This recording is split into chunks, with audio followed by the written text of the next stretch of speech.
Hi, this is Dave Lombardo, and you're listening to Metal Wani.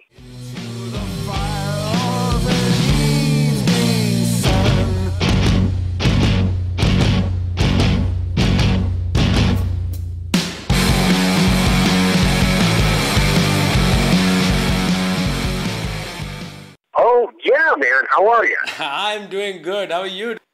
I'm doing well, thank you. Wow, I can't believe it's been probably close to 9 months. We discussed about Philm, we discussed about Slayer, and here we are with a new album, Fire from the Evening Sun. Congrats, brother. Thank you. I'm feeling euphoric, like a euphoria. I feel very happy that the album is finally out, and I feel that when you release an album, that's like success right there. You've done the job, and now you could you send it out to everyone, and they can enjoy listening to it and owning it. And I'm really excited because it's released on vinyl. Absolutely. So I feel very, very good. I'm very excited. I love all the reaction, everyone's reviews and good and positive thoughts on the record. Through UDR Music, and it was on Ipecac, before. Well, I worked with Jay before, back in the Grip Incorporated years. Right. And, when he was with SPV.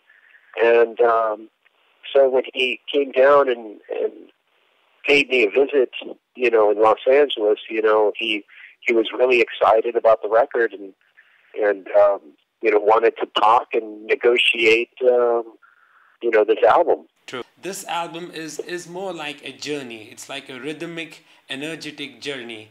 And if somebody is having a bad day at work and he gets back home and listens to this album, it easily removes that stress. So that should give you an idea how this album, the music, is touching lives. Wow, that's awesome. This album was written, during from the time of the recording of Harmonic, right, in 2012 to now. So I don't know. I feel that this album definitely has, I guess the feeling of everyone's stress and everybody's hard work days. Mm-hmm. Those are definitely parts of this album. But I didn't expect it, but it seems like everyone is pretty much embracing it. Mm-hmm. All I know is when I put music out, if it feels good to me, there's a pretty good chance that it feels the same for other people. Mm-hmm. So I'm really glad that this album is making people feel, really good. You're not the first person that has said that. I mean, there's been several that have said it's not the same thing, but, something along those lines. True.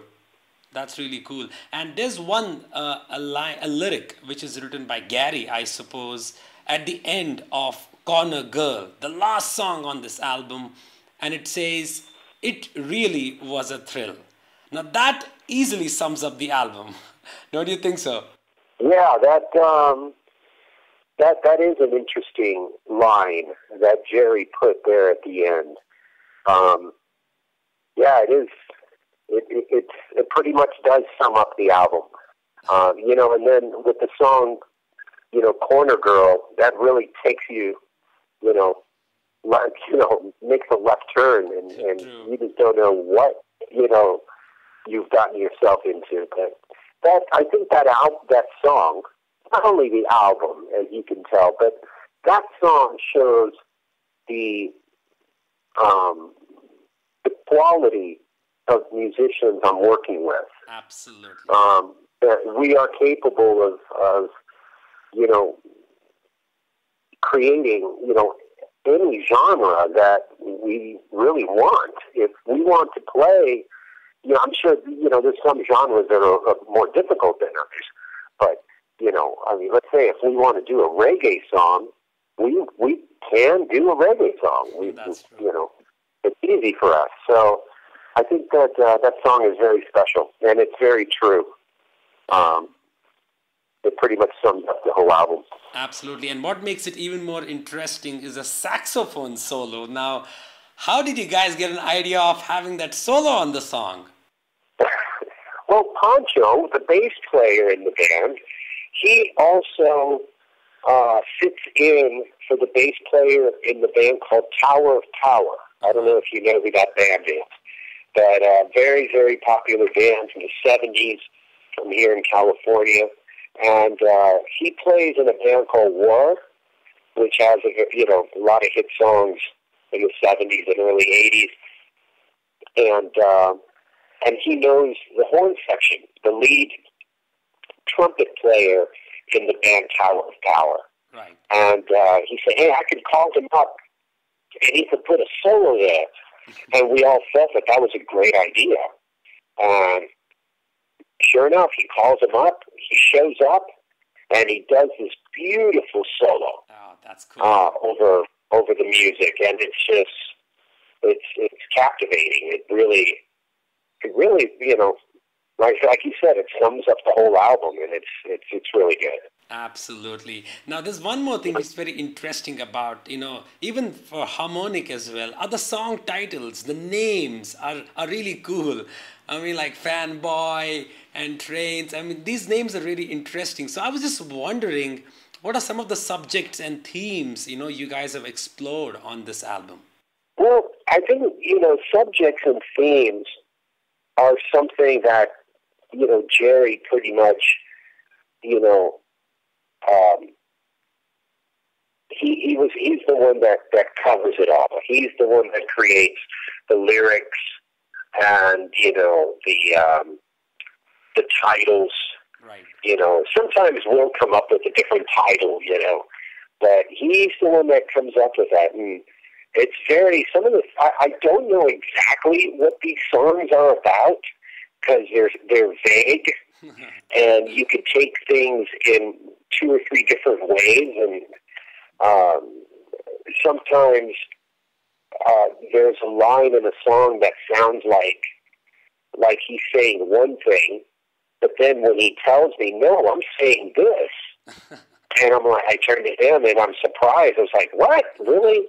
So he always, surprises me with his angle when it comes to, song lyrics and the content, description of the song. That's really cool. Now, are there any interesting stories behind the album which probably you haven't revealed to anybody as of now? Yeah. I recorded all the drum tracks in one day. Whoa. Now that I'm not surprised. Only Dave Lombardo can do that.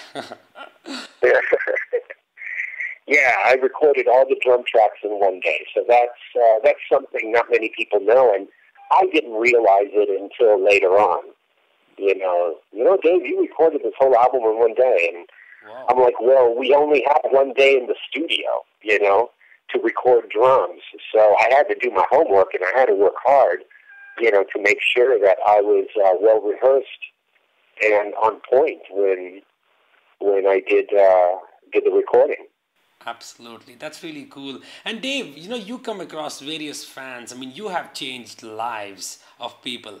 But then you play on albums like Philm and the harmonic, and on this album, it just shows a different side of Dave Lombardo, which I'm sure fans were not aware of. So how does it feel to basically be so versatile? I mean, of course, fans are going to cherish it, but as for you as a musician, you've been there for decades. How do you feel right now on your, drumming, the way you're taking, how your approach is right now? Well, I can only go by what people are saying, and a lot of people have said that the older I'm getting, the better I'm getting at playing drums, and I think that's awesome. I feel really good at this stage in the game.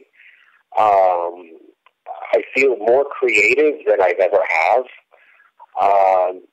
And I still love music with the same passion that I did when I was, 15, 16, 17 years old. Right. So, I don't know. I don't feel that's going to be going away anytime soon. And I'm really lucky to have, a great support team, behind me, and my health, that's, continuing, this career. That's absolutely true. Now, production on this album is mind-blowing. Now, we heard harmonic was totally being done by the band, and now on this album, it's precise, but yet it retains that raw sound Philm is known for. So how was it working with Robert and Tyler this time? It was great. I mean, considering, when we recorded the album, we knew how we wanted the album to sound. Mm-hmm. They helped me, I was the producer of the album, and Robert Carranza was the engineer, and Tyler Bates and Wolfgang Mathis, they were, the mastering engineers. And I think they really helped me hone in on the sound mm-hmm. that I was looking for. They knew where I was going with this album and what I wanted to, create. So they definitely helped me out a lot, and I appreciate their help. Right, that sounds really cool. And you've been doing all these clinics from past few months. This must have been a different experience for you to meet your fans and get to know their opinions, and it's more like a face-to-face interaction. So it's definitely something different which you haven't done, when you've been with Slayer or now with Philm. Yeah, it is. I mean, what I like is it helps me get in touch with the fans. Right. It really, I get to show them who Dave Lombardo really is, because, for many years, you're hidden behind, this kind of screen, where you really don't know who these artists are. True. And I feel doing these drum clinics, not only helps, other kids in developing their style, and, I try to teach them as much as I can, right. But it also helps them get to know, one of their favorite drummers. And I think that would have been great when I was growing up, if I was able to see or meet one of my favorite drummers. So I think it's a lot of fun, not only for me, but for the fans. Absolutely, I totally agree with that. What are the plans of taking this album on, on tour, playing live and playing different countries? Any such plans for this? Yes, I want to. I want to tour. I just need to, get in touch with these booking agents and promoters, and hopefully these promoters and booking agents will ask us to play their shows and tours and festivals. But I'm anxiously waiting to get this band out on the road, because I think people need to see this band live to understand the power True. That we have. We just did, 4 shows in Europe, and let me tell you, people, were amazed at, not just how loud we are, at how we play, our instruments, right? Our ability to play our instruments, and how much power we convey in our live shows. That's really cool. And these tracks are meant to be unleashed live, so it's a different feeling altogether when you play them on stage. Absolutely, yes. You also mentioned in the previous interview which we did that you have already written some songs for the 3rd Philm album. So now we have the second amazing Philm album, and now what about the 3rd? Would you like to share some information on what are fans gonna expect, or how they're gonna, job-breaking attempt this time? Well, let's just say that the 3rd album, I've added double bass. Wow! Because the first 2 albums, these 2 albums don't have double bass in it. So I decided to remove the double bass so that way I could, how would you say? I can explore. Yeah, I could reinvent myself. Right. I needed to reinvent myself. So removing some of the drums helped me, recreate some drum beats. Just get a little more creative with less drums. True. Because I felt, it was becoming a little redundant. I was reaching for the same drum beats as I always had, right. And I wanted to, try to create something new. So I did for these two records, but then now the third Philm album will have double bass, but very minimal. It'll just be in tasty places, It won't be in on the whole record, and it won't be the double bass sound that you're used to hearing. It's going to be different. Now, what I wanted to ask is about the business side. I mean, metal as an entity, stands against the corporate world, the market, the scams and the other bullshit that's happening. But when we think about the financial related issues, with you and Slayer, what's your take on the business side of metal? As a fan, as a heavy metal fan, what's your take on the business side? I think like in any business that you become a part of, you need to always educate yourself, in the business. Artists, musicians sometimes turn their backs in trying to understand the business side of the music industry. Right. But I think it's very important, that musicians, drummers, anybody involved in this industry, they need to educate themselves. And it's just a very important part of, your music career. That's totally cool with that. And you have played on, I think, majority of the tracks which you and the other guys in Slayer were working on from so many years. So, Kerry has been telling his fans that Slayer is coming up with the best material ever. But does Dave Lombardo feel the same about the material? Do I feel the same about the material? It's the best ever? That's pretty much a very self-absorbed comment to say about your own music. I quite honestly don't have an opinion about the music. Mm-hmm. What I do know is that we've been working on those same songs that they're recording on now. I've worked on those songs since 2011. Oh my God. With Kerry. So those songs are not new, and all they're doing is replacing my drums. That's all they're doing.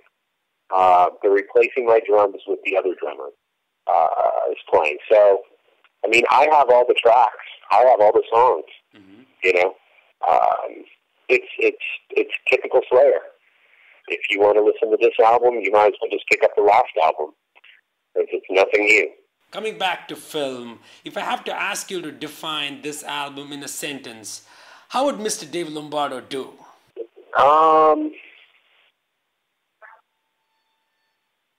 I feel like this album is groundbreaking because I bring in different elements and different styles, whether it's rock, classic rock, blues, jazz, funk.